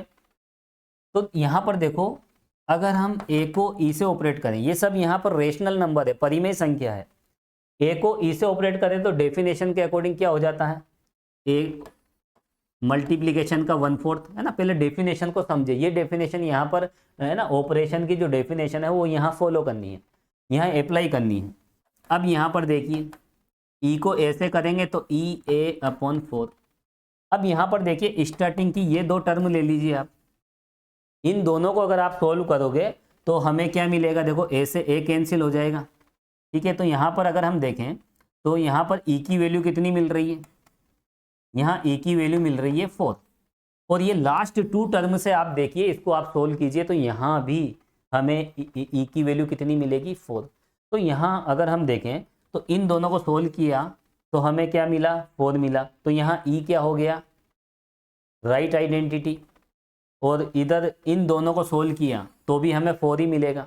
तो ये क्या हो गया, लेफ्ट आइडेंटिटी है ना। तो राइट और लेफ्ट दोनों हमें एक साथ देखना पड़ता है, इसलिए आप हमेशा जब भी आइडेंटिटी एलिमेंट निकालो इस रिजल्ट को लेके चलो, और इस रिजल्ट को लेते हुए आगे बढ़ो, और इन दोनों को सोल्व करो, और उसके बाद इन दोनों को सोल्व करो। अगर रिजल्ट अलग अलग आ रहे हैं तो हम क्या कहेंगे, तत्समक अवयव विद्यमान नहीं है, identity element does not exist. चलिए यहाँ से इससे भी 4 मिलेगा, लास्ट टू टर्म से भी 4 मिलेगा। तो देखो यहाँ पर ये जो 4 है ये आइडेंटिटी एलिमेंट है। अब यहाँ पर हम सीधा मेंशन कर देंगे इसी बात को, डायरेक्ट आप पहले निकालो है ना, पहले आपको ये रिजल्ट निकालना है, उसके बाद दिखाना है कि ये आइडेंटिटी एलिमेंट है ना। अलजेब्रा में ध्यान रखना है यहाँ पर। चलिए ये सब रफ कैलकुलेशन है, तो क्या लिखोगे, देखो फाइंड करने की बोल रहा है, हमने फाइंड कर लिया है, लिखिए सॉल्यूशन। यहाँ 4 बिलोंग्स टू Q, और देखो जो भी अभी हमने ये सोल्व किया था, ए को ई से ऑपरेट किया तो ए, और ई को ए से ऑपरेट किया तो भी ए, और इसको सोल्व करने पे हमें ई की वैल्यू कितनी मिली थी 4, और ये 4 एक रेशनल नंबर है, ये भी ध्यान रखना है। आइडेंटिटी एलिमेंट हमें इसी सेट में देखना है, इसी सेट पर यहाँ पर हम विचार कर रहे हैं, इससे बाहर नहीं जाना है, ठीक है। तो इस बात को भी ध्यान रखना। कई बार यहाँ पर देखो दिया गया सेट नहीं मिलता है तो हम कहेंगे कि यहाँ तत्समक अवयव विद्यमान नहीं है। चलो आगे बढ़ते हैं। यहाँ 4 बिलोंग्स टू Q दी गई संक्रिया का तत्समक अवयव है।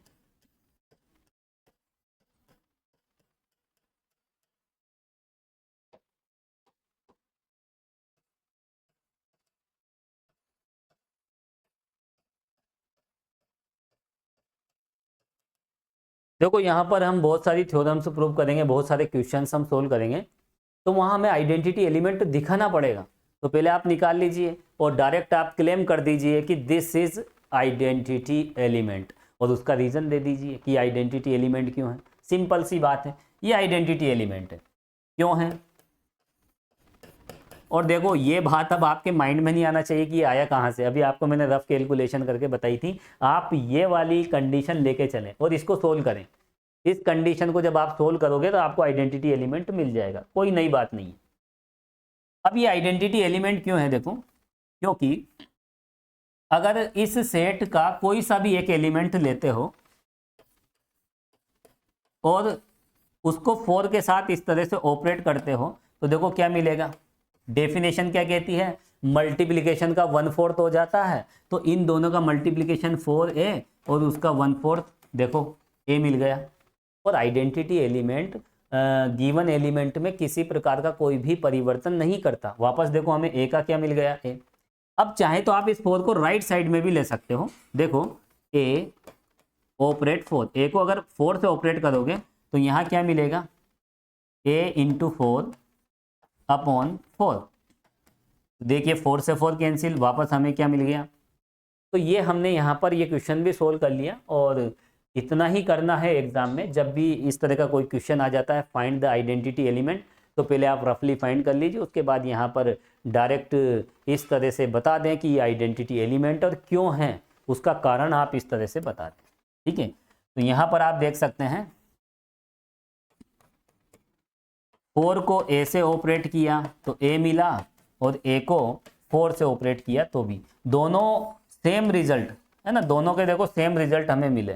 तो यहाँ पर देखो किस बात का प्रूफ हो जाता है, इस बात का प्रूफ हो जाता है। और हमने क्या पढ़ रखा है, ई को ए से ऑपरेट करो तो ए मिल जाता है, और ए को ई से ऑपरेट करो तो भी ए मिल जाता है। तो यहाँ पर ये ई क्या होता है, आइडेंटिटी एलिमेंट। चलिए इसको हटा दीजिए, बस इतना सा क्वेश्चन था। अब हम चलते हैं नेक्स्ट कंसेप्ट पे। देखो आइडेंटिटी एलिमेंट के बाद अब हम बढ़ते हैं आगे। अब हम देखेंगे इनवर्स एलिमेंट, प्रतिलोम अवयव। लिखो आप,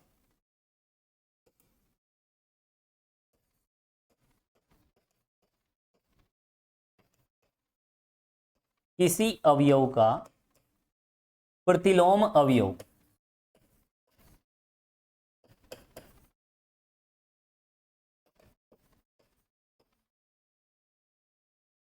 इनवर्स एलिमेंट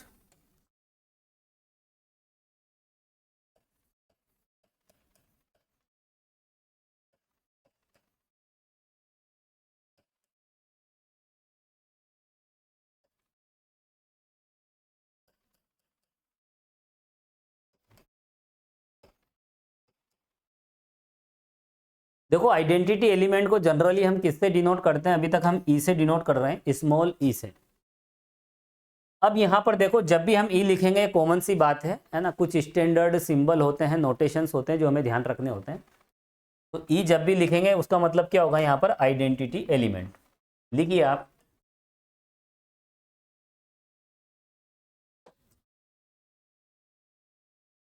सबसे पहले हम एक नॉन वॉइड सेट लेते हैं।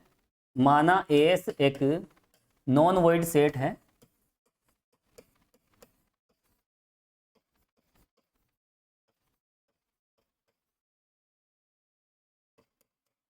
अब देखो ये बात आपके माइंड में नहीं आना चाहिए कि हम अरिक्त समुच्चय क्यों ले रहे हैं, क्योंकि एब्स्ट्रैक्ट अलजेब्रा में हम आगे नहीं बढ़ पाएंगे, हमें नॉन वॉइड लेना पड़ेगा, अरिक्त समुच्चय लेना पड़ेगा।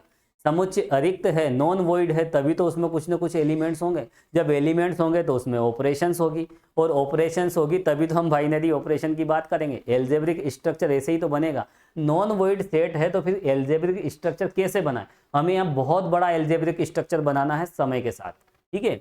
इसलिए हम नॉन वॉइड सेट लेते हैं। लिखिए आप, एस एक अरिक्त समुच्चय है तथा स्टार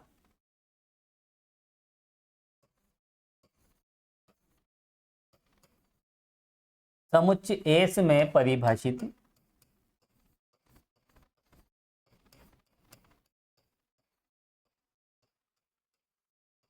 एक द्विआधारी संक्रिया है।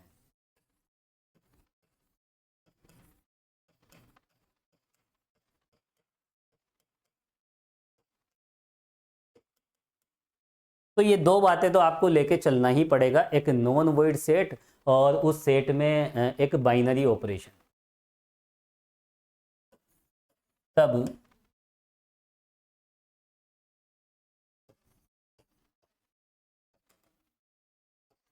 B बिलोंग्स टू एस,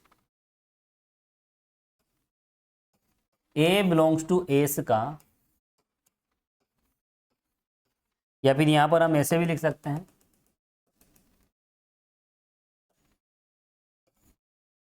चलो वही बात लिख लीजिए आप तो।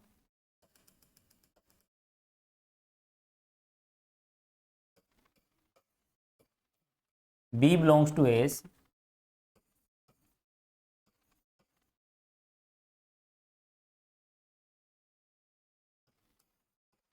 A बिलोंग्स टू एस का प्रतिलोम अवयव।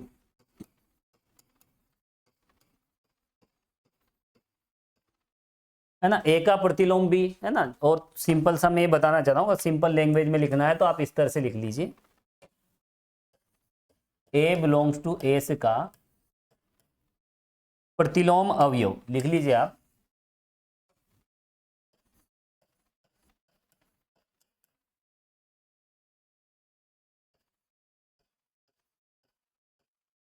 बी बिलोंग्स टू एस कहलाता है।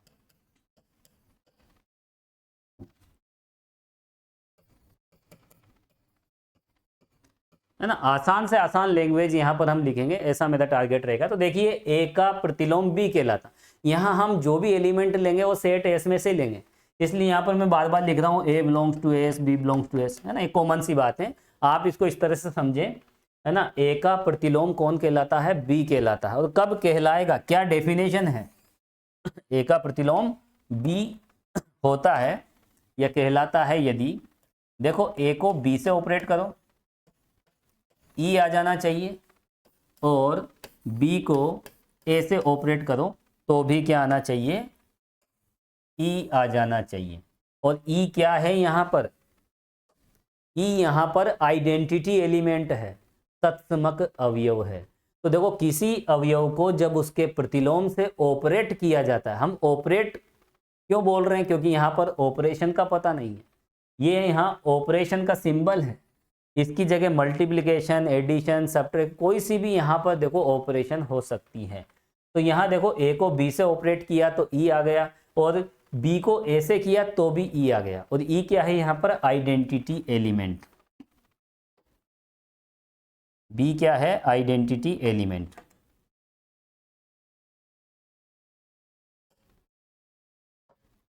चलिए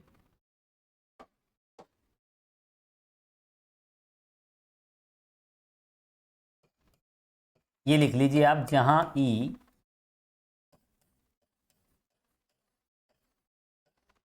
तत्समक अवयव है। अब देखो किसका तत्समक, किसका आइडेंटिटी एलिमेंट, ये कॉमन सी बात है, जो ऑपरेशन हम देख रहे हैं उसी का, है ना। हर बात को देखो लिखने की जरूरत नहीं है, कुछ अंडरस्टैंडिंग है ना, ठीक है, कॉमन सेंस भी आपको रखना है। तो यहाँ E is identity element of given operation, जो भी ऑपरेशन दे रखी है उसका आइडेंटिटी एलिमेंट। तो यहाँ आप देखें ए का प्रतिलोम बी, तो देखो किसी भी एलिमेंट का अगर इनवर्स एलिमेंट, प्रतिलोम अवयव आपको फाइंड करना है, तो देखो यहाँ पर ये डेफिनेशन आप लेके चलें, ए को किससे ऑपरेट करें कि ई आ जाए। पहले तो आप इस बात पे फोकस करें कि ए को किससे ऑपरेट करें कि आइडेंटिटी एलिमेंट आ जाए, है ना। तो इस तरह से आपको सोचना पड़ेगा। तो यहाँ पर देखो मैं कुछ एग्जाम्पल भी ले लेता हूँ, लिखिए आप। और देखो यहाँ पर वही कंसेप्ट चलेगा, अगर ऐसी कंडीशन है तो यहाँ पर ये हो गया। अगर बी की बात करें, ए का इन्वर्स कौन है? बी। तो यहाँ इस कंडीशन के बेस पे इस बी को हम क्या कहेंगे? Right inverse. जैसे आइडेंटिटी एलिमेंट में इस तरह की बातें हुई थी, है ना। तो अगर ये कंडीशन होल्ड होती है तो हम इस बी को क्या कहेंगे? ए का राइट इनवर्स। और अगर ये वाली कंडीशन होल्ड होती है तो बी को क्या कहेंगे हम? Left inverse. और अगर दोनों होल्ड हो जाती है, पूरी कंडीशन होल्ड हो जाती है, तो फिर हम क्या कहेंगे? बी यहाँ पर ए का क्या है? Inverse element. तो यहाँ पर आप समझें,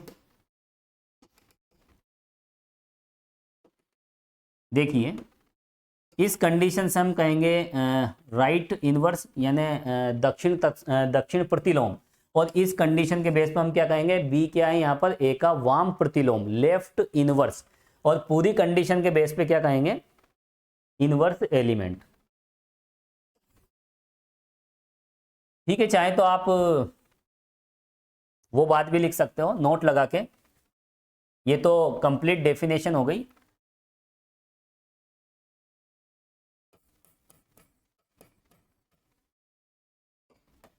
चलिए वो बात भी मैं राइट और लेफ्ट इनवर्स की बात भी आपको लिखा देता हूं। तो यहाँ एक काम करते हैं, हम पहले लेफ्ट और राइट की बात कर लेते हैं, है ना, फिर इस डेफिनेशन पे तो हम बाद में चले जाएंगे। क्लियर? चलो लेफ्ट राइट की बात कर लेते हैं। तो यहाँ पर हम एक काम करते हैं, ए का प्रतिलोम, क्योंकि देखो सीक्वेंस में अगर हम आगे बढ़े तो ज़्यादा ठीक है।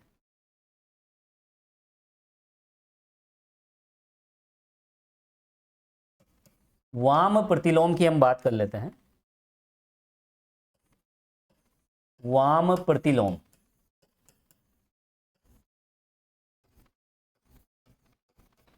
Left inverse.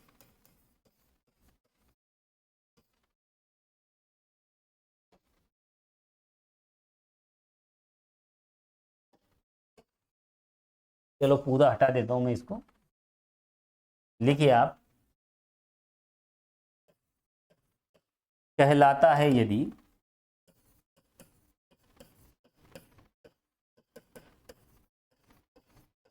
देखो लेफ्ट इनवर्स का मतलब क्या है?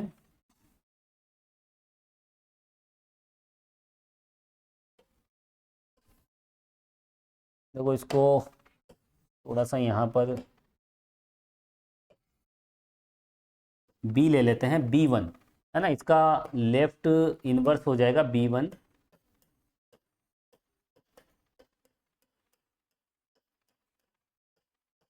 यदि अब लेफ्ट की बात कर रहे हैं तो B1 ऑपरेट ए क्या आ जाना चाहिए? ई आ जाना चाहिए। तथा एक B2 बिलोंग्स टू एस। अब हम यहां पे किसकी बात करेंगे? दक्षिण प्रतिलोम की हम बात करेंगे। राइट इनवर्स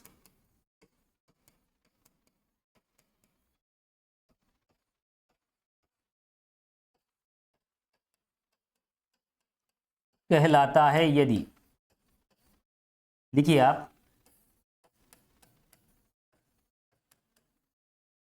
तो देखो यहां पर ए को किससे ऑपरेट करें? लेफ्ट साइड से। ए के, है ना, हम प्री ऑपरेट कहते हैं और इसको कहते हैं पोस्ट ऑपरेट। तो देखो यहाँ प्री ऑपरेट करने पर हमें क्या मिल जाना चाहिए? ए के साथ किसी दूसरे एलिमेंट को प्री ऑपरेट करने पर, प्री का मतलब पहले और पोस्ट का मतलब बाद में, तो प्री ऑपरेट करें यानी लेफ्ट साइड से ऑपरेट करें, तो हमें क्या मिलना चाहिए? आइडेंटिटी एलिमेंट मिलना चाहिए। तो फिर ये B1 क्या हो गया? इस ए का लेफ्ट इनवर्स, वाम प्रतिलोम। और अगर हम इसको राइट साइड से ऑपरेट करें और हमें आइडेंटिटी मिल जाए, तो यहाँ पर ये क्या हो गया? राइट इनवर्स यानी दक्षिण प्रतिलोम। अब यहाँ पर देखो प्रतिलोम अवयव की परिभाषा वही वाली बात है जैसा हमने तत्समक अवयव में लिखा था। अब यदि लिखिए,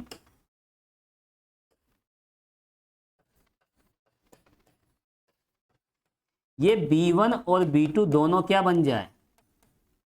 बी बन जाए, है ना, दोनों सेम हो जाए। लेफ्ट इनवर्स और राइट इनवर्स दोनों अगर सेम है तो यही होता है इनवर्स एलिमेंट ऑफ ए, है ना, ए का प्रतिलोम अवयव। तो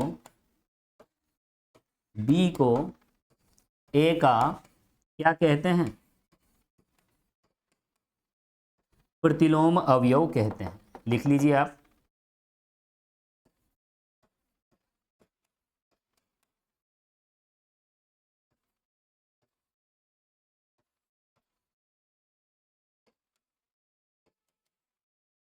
तो देखो यहाँ लेफ्ट और राइट आइडेंटिटी की राइट इनवर्स की हमने बात की। अब हम चलते हैं आगे और अब हम फाइनल लिख लेते हैं आइडेंटिटी क्या, सॉरी, इनवर्स एलिमेंट की डेफिनेशन लिखिए आप। अर्थात यहाँ हमने देखो इससे पहले तत्समक अवयव की भी बात की थी और तत्समक अवयव को समझने से पहले हमने लेफ्ट और राइट आइडेंटिटी की बात की, और लेफ्ट राइट आइडेंटिटी जब एक समान हो जाती है, सेम हो जाती है, तो वही बन जाता है आइडेंटिटी एलिमेंट। ठीक इसी प्रकार की डेफिनेशन यहाँ पर इनवर्स एलिमेंट की है।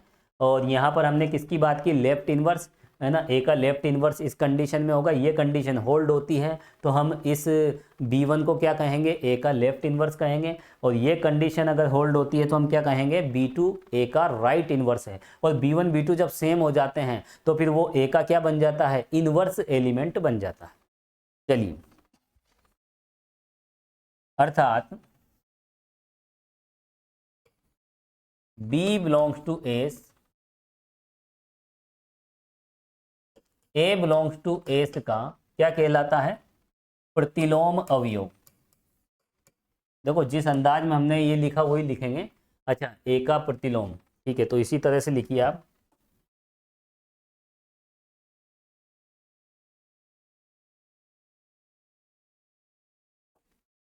लिखो आप, नोट कीजिए।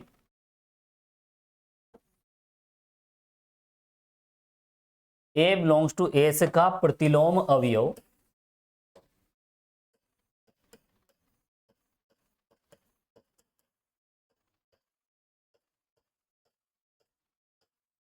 बी बिलोंग्स टू एस कहलाता है ना। इसका मतलब ये है कि ए का प्रतिलोम अवयव क्या कहलाता है, बी, है ना। ए का प्रतिलोम बी कहलाता है यदि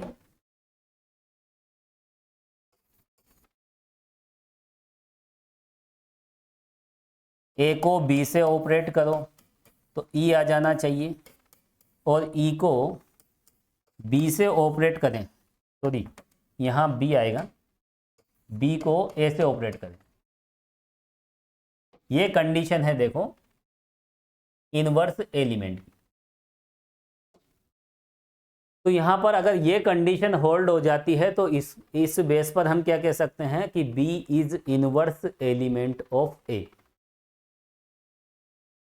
ये कंडीशन यहाँ पर होल्ड होती है तो हम B को क्या कहते हैं, B को हम राइट इनवर्स कहते हैं, और ये कंडीशन होल्ड होती है तो हम B को क्या कहते हैं, लेफ्ट इनवर्स। और जब लेफ्ट इनवर्स और राइट इनवर्स एक समान होता है तो फिर हम उसी को आइडेंटिटी एलिमेंट कहते हैं। इसके कुछ एग्जाम्पल्स भी हम देखेंगे। और एक बात और आप लिख लीजिए, किसी भी एलिमेंट का जो इनवर्स एलिमेंट होता है वो यूनिक होता है। क्या होता है, यूनिक, अद्वितीय। नोट लगा के लिखें, किसी अवयव का प्रतिलोम अवयव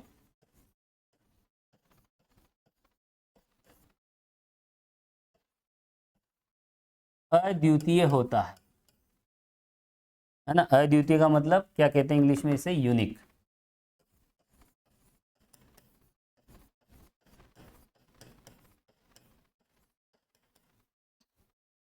तो देखो हर एक बात को आप बारीकी से समझते जाएं, हर एक पॉइंट पर फोकस करते जाएं, अलजेब्रा आपको समय के साथ बहुत ही ज़्यादा आसान लगेगी। अब देखो इसके कुछ और एक्स्ट्रा एग्जाम्पल हम देखेंगे। लिखें आप,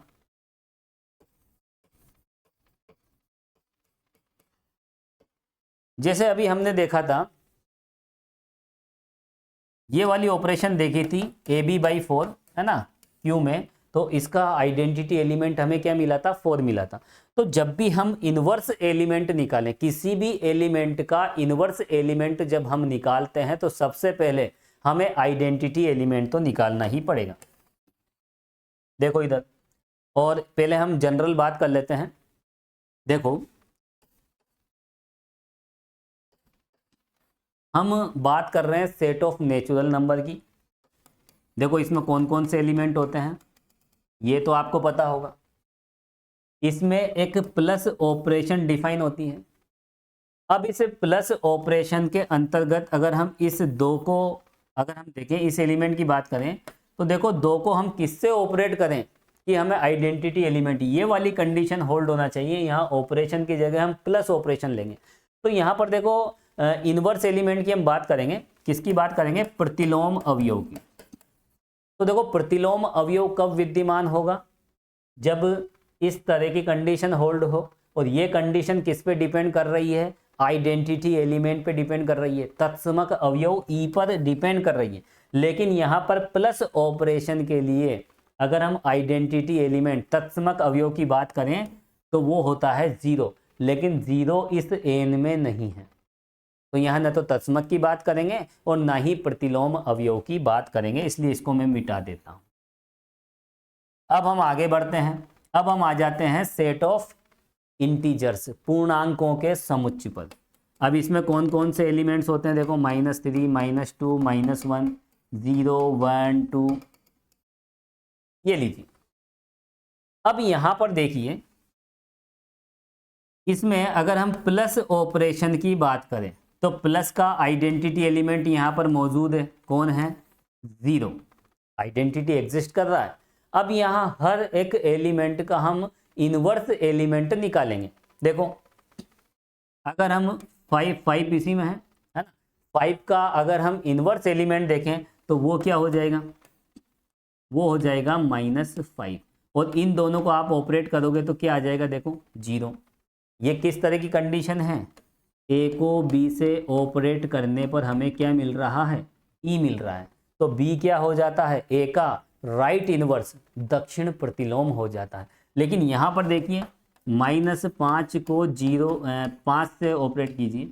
अब यहाँ पर हम ऑपरेट करते समय प्लस क्यों ले रहे हैं, क्योंकि प्लस ऑपरेशन की बात कर रहे हैं।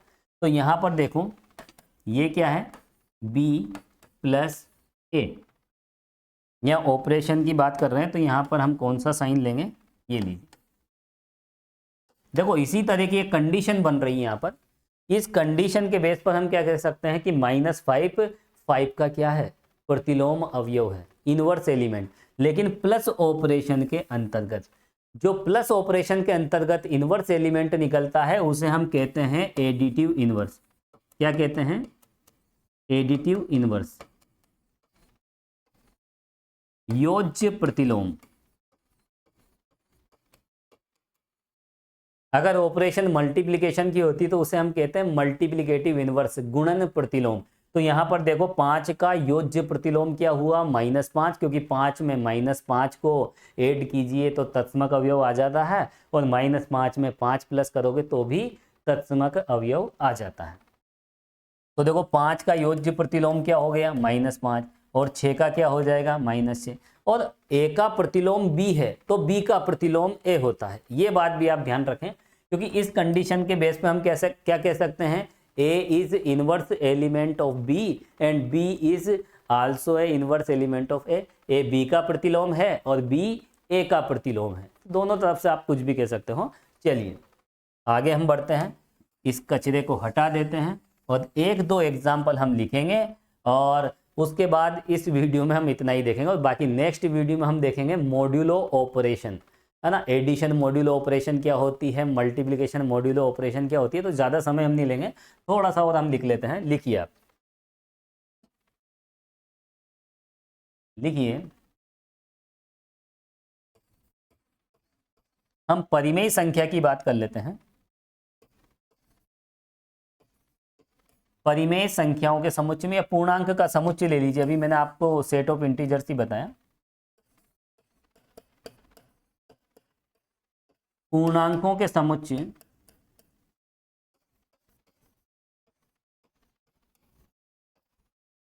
जेड में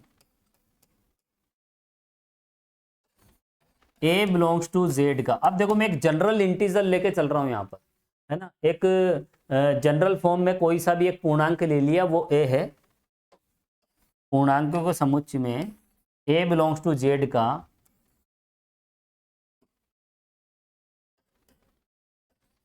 योज्य प्रतिलोम एडिटिव इनवर्स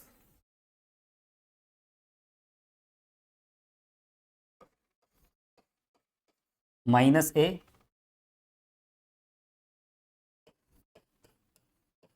होता है।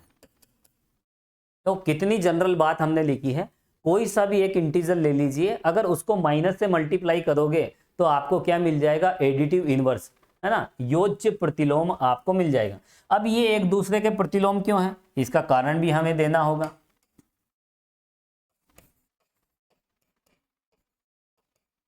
देखिए अगर हम a में -a प्लस करें तत्समक अवयव आ जाता है, और -a में अगर हम a प्लस करें तो भी तत्समक अवयव आ जाता है। तो यहाँ पर ये जो -a है वो राइट इनवर्स है, और यहाँ इस कंडीशन के बेस पे -a लेफ्ट इनवर्स है, और दोनों सेम है, इसलिए ये -a क्या बन गया, ये बन गया इनवर्स एलिमेंट। अब यहाँ पर एडिटिव इनवर्स योज्य प्रतिलोम इसलिए बोल रहे हैं क्योंकि यहाँ पर योग संक्रिया है।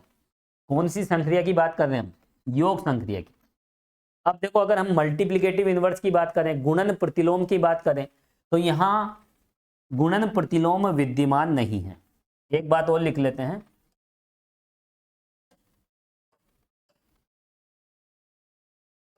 यहाँ 1 के अतिरिक्त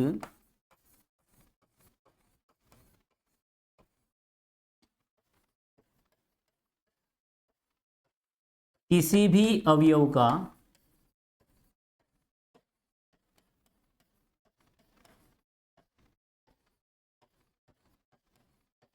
गुणन प्रतिलोम विद्यमान नहीं है।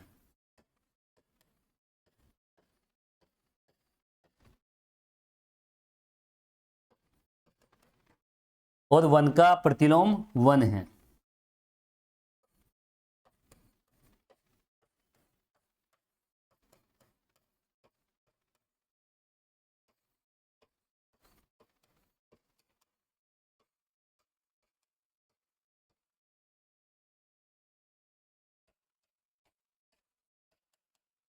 देखो यहां पर 1 का गुणन प्रतिलोम 1 क्यों है? देखो 1 को किससे मल्टीप्लाई करें कि वापस 1 आ जाए, तो वो 1 ही तो है ना। ए को किससे ऑपरेट करें कि ई आ जाए, तो ई की जगह तो 1 लेना ही है हमें, क्योंकि गुणन तत्समक क्या होता है, तत्समक अवयव क्या होता है गुणन संक्रिया के लिए 1 होता है। तो यहाँ पर देखिए 1 को किससे मल्टीप्लाई करें कि हमें तत्समक अवयव मिल जाए, तो यहाँ 1 लेना ही पड़ेगा। तो यहाँ पर 1 क्या हो जाएगा, प्रतिलोम अवयव हो जाएगा। अब देखो यहाँ पर 5 की अगर हम बात करें, 5 को किससे मल्टीप्लाई करें कि 1 आ जाए। 1 का मतलब क्या है यहाँ पर, तत्समक अवयव। ये 1 का मतलब क्या है यहाँ पर, ई है। तो 5 को किससे मल्टीप्लाई करें कि 1 आ जाए, तो नॉट पॉसिबल। हालांकि पॉसिबल है, हालांकि यहाँ पर पॉसिबल है जब हम 1/5 लिखेंगे, but 1/5 does not belongs to Q. किसकी बात कर रहे हैं यहाँ पर, एक मिनट हम देख लेते हैं। हम जेड की बात कर रहे हैं। जेड क्या है, पूर्णांकों का समुच्चय। तो यहाँ पर हम क्या कहेंगे, देखो हम क्या कहेंगे यहाँ पर, 1/5 does not belongs to Z. तो यहाँ जेड में 5 का कोई भी गुणन प्रतिलोम नहीं है। गुणन प्रतिलोम के लिए हम क्या करते हैं, है ना, 1 में ले लेते हैं उसको। तो यहाँ 5 को 1/5 से मल्टीप्लाई करें तो देखो तत्समक अवयव आ जाता है। 1/5 को भी आप 5 से कर लीजिए, है ना। ये इस तरह की कंडीशन है, ए को बी से ऑपरेट करो तो ई आ जाना चाहिए, और बी को ए से ऑपरेट करो तो भी ई आ जाना चाहिए। तो यहाँ ये कंडीशन तो होल्ड हो रही है, लेकिन ये तो यहाँ पर पूर्णांक है, ये जेड में है, लेकिन ये does not belong to Z. तो यहाँ जेड में 5 का कोई भी गुणन प्रतिलोम विद्यमान नहीं है ना। यहाँ कोई भी मल्टीप्लिकेटिव इनवर्स एग्जिस्ट नहीं है। हाँ 1 का जरूर है। तो जेड में एकमात्र अवयव, जेड में एकमात्र अवयव 1 है, जिसका गुणन प्रतिलोम वो स्वयं है। और वैसे भी देखो ये तो आइडेंटिटी है। 1 क्या है, गुणन संक्रिया का तत्समक अवयव है, और तत्समक का प्रतिलोम स्वयं तत्समक ही होता है। आइडेंटिटी एलिमेंट का इनवर्स एलिमेंट वो स्वयं होता है। ये बात भी आपको ध्यान रखना, ये सब बातें हम आगे प्रूव भी करेंगे। तो चलिए इसको तो यहाँ पर हटा देते हैं। अब इसमें एक क्वेश्चन हम देखेंगे, एक क्वेश्चन आप लिख लीजिए, उसके बाद हम नेक्स्ट वीडियो में देखेंगे। क्वेश्चन लिखें आप,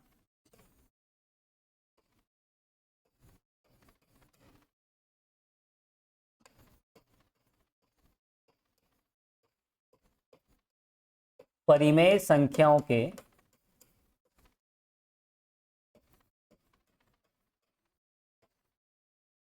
एक जनरल क्वेश्चन यहाँ पे मैं ले रहा हूं।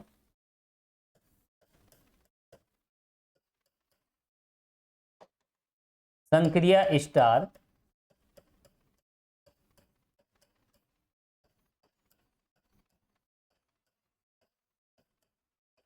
निम्न प्रकार परिभाषित है।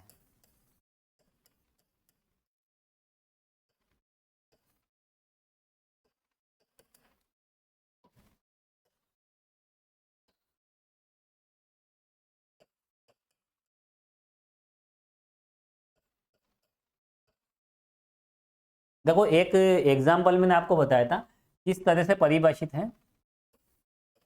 ए को अगर हम बी से ऑपरेट करें तो वो हो जाता है AB/4, इन्हीं भी दो एलिमेंट्स के लिए।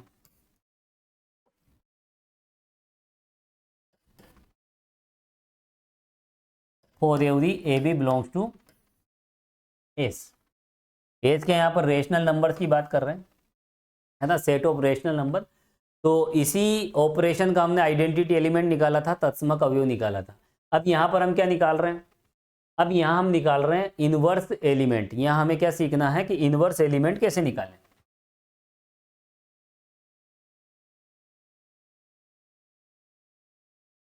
देखिए ए बिलोंग्स टू क्यू का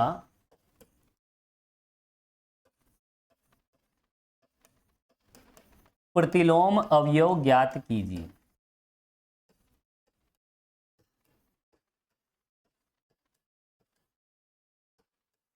देखो सेक्शन ए में 2-2 नंबर के प्रश्न भी आते हैं, इसलिए हम छोटे छोटे प्रश्नों को नहीं छोड़ सकते, इन्हें भी हमें करना है। तो यहां पर देखो प्रतिलोम अवयव, किसी भी एलिमेंट का अगर प्रतिलोम अवयव अगर हमें निकालना है तो सबसे पहले आइडेंटिटी तो निकालना ही पड़ेगा, जो कि हम पहले निकाल चुके हैं। लिखिए आप,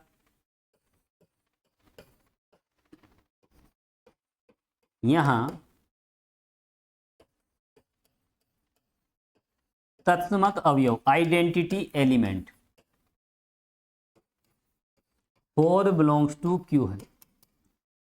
ये हम पहले निकाल चुके हैं इसलिए हम नहीं निकालेंगे, है ना। क्लियर दिख रहा है, देखो आइडेंटिटी एलिमेंट में क्या है। ये लीजिए डेफिनेशन, ये है, ये हो जाता है AB/4 और ये E क्या है।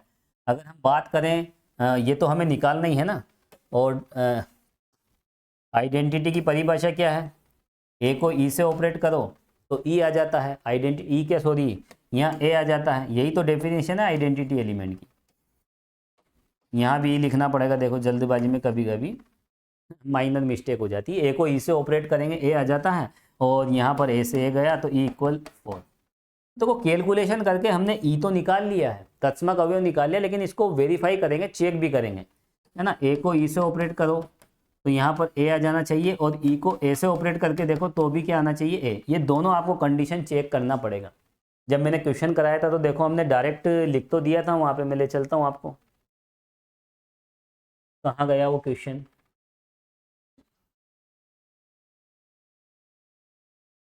ये रहा, हमने देखो डायरेक्ट बोल दिया कि यहाँ पर ये आइडेंटिटी है, लेकिन दिखाना भी तो पड़ेगा ना, तो ये चेक करना पड़ता है ना। निकाल लो, उसके बाद ये दोनों कंडीशन आपको चेक करनी पड़ेगी। चलिए अब देखो प्रतिलोम निकालने के लिए क्या करेंगे, देखिए आप, मान लीजिए suppose that B is a inverse element of A.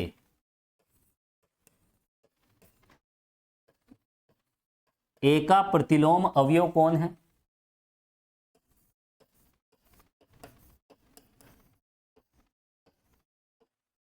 B है। सिंपल सी बात है, आप इनवर्स एलिमेंट की डेफिनेशन लगा दीजिए, suppose that B is inverse element of A. तब परिभाषा अनुसार क्या होता है,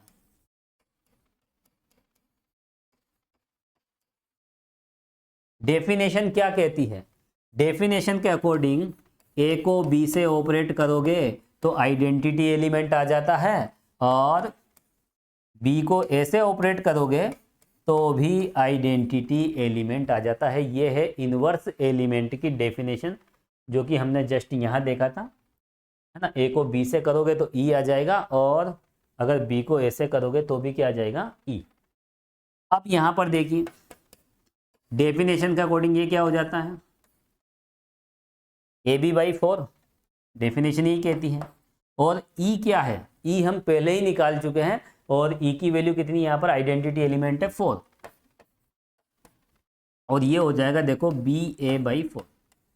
अब देखो यहाँ फर्स्ट और सेकंड, फर्स्ट 2 टर्म्स है ना, पहले 2 पद ले लीजिए, तो इसको सोल्व करोगे तो यहाँ कितना रिजल्ट मिलेगा, देखो इससे यहाँ पर अगर b की वैल्यू अगर हम देखें तो b का मान क्या मिलेगा यहाँ पर, AB/4 इक्वल तो यहाँ b की वैल्यू मिलेगी 16/4।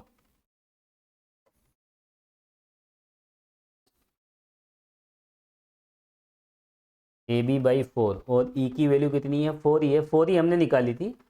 तो यहाँ पर देखो b की वैल्यू अगर हम देखें तो यहाँ पर इसको सोल्व करने पर हमें मिल रहा है 16/a, ठीक है। तो यहाँ पर देखो a का जो इनवर्स एलिमेंट है, a का इनवर्स हमें क्या मिला, 16/a, ठीक है। a कोई एलिमेंट है और इसका प्रतिलोम क्या मिला हमें, 16/a। अब देखो कोई भी अवयव और उसके प्रतिलोम अवयव को अगर हम आपस में ऑपरेट करें तो हमें क्या मिलना चाहिए, हमें आइडेंटिटी तत्समक मिलना चाहिए, और यहाँ मिलेगा। देखो डेफिनेशन क्या कहती है, किसी भी अवयव को उससे ऑपरेट करें तो वो मल्टीप्लिकेशन का 1/4 हो जाता है, ये ऑपरेशन की डेफिनेशन है। तो मल्टीप्लिकेशन का 1/4 करो तो देखो यहाँ पर हमें क्या मिल जाएगा, 4 हमें मिल जाएगा, आइडेंटिटी एलिमेंट मिल जाएगा। लिख लीजिए आप, तो क्या कहेंगे इस आधार पर, लिखो आप, अतः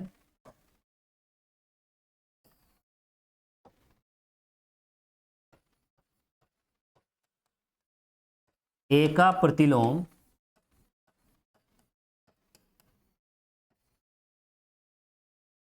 क्या हो जाएगा, 16/a है। अब यहां पर देखो ये 16/a किसे बिलोंग करना चाहिए, एक बात ध्यान रखना है, क्यू को, क्योंकि एलजेब्रा में यहाँ पर छोटी छोटी बातों का ध्यान रखना पड़ेगा। 16/a किसे बिलोंग करेगा, क्यू को। और ये कब करेगा, जब a की वैल्यू 0 नहीं होगी। तो यहाँ 0 का कोई भी इनवर्स एलिमेंट एग्जिस्ट नहीं करेगा। ठीक है, तो क्या लिखोगे आप, 16/a का प्रतिलोम कौन है, 16/a।